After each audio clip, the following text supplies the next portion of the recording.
morning. So, yet again, out in my morning constitution and feeling like I should share a prison story with you.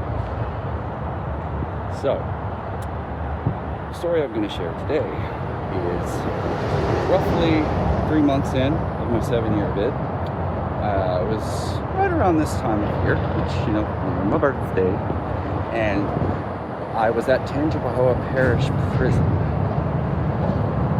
in a unit where I was the only gay person, the only white person, and the only person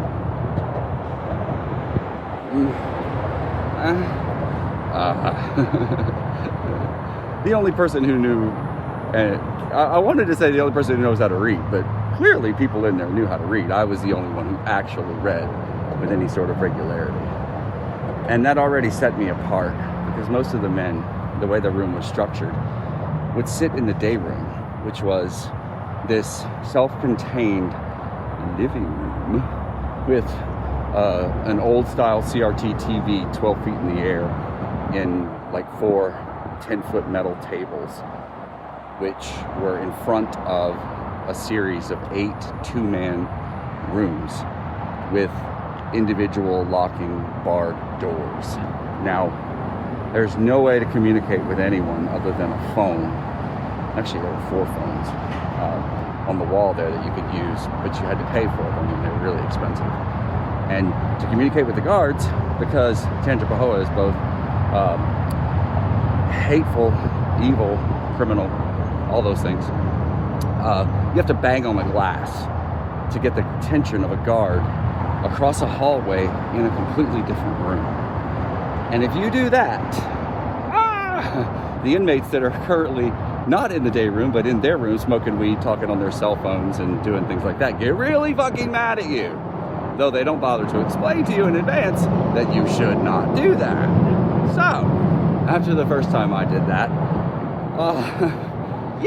almost got my face smashed in. And as a result, decided, I'm just gonna stay in my cell and read all day. And I quickly went through all the Robert Jordan books I had and all of the Harry Potter books that I had managed to accumulate, which was 6 of them. Because the 7th book had just come out like maybe 3 months before that. And I hadn't finished it. I was actually reading it when I was on the lam trying to escape to Canada.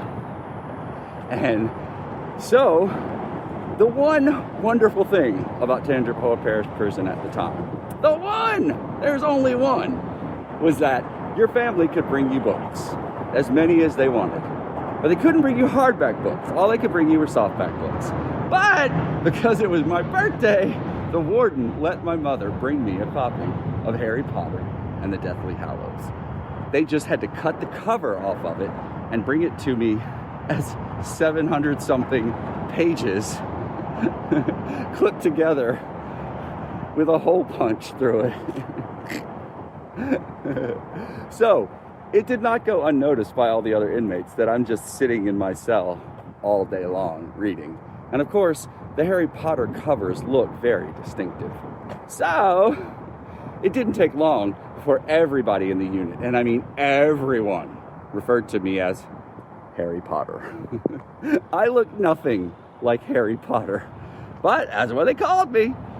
So whenever I would call people on their illicit cell phones, or whenever people would call me on the illicit cell phones, which happened, you'd hear somebody in a unit, 2 or 3 rooms down go, Harry Potter, you got a call. So that's how I got the nickname Harry Potter in prison. Bye.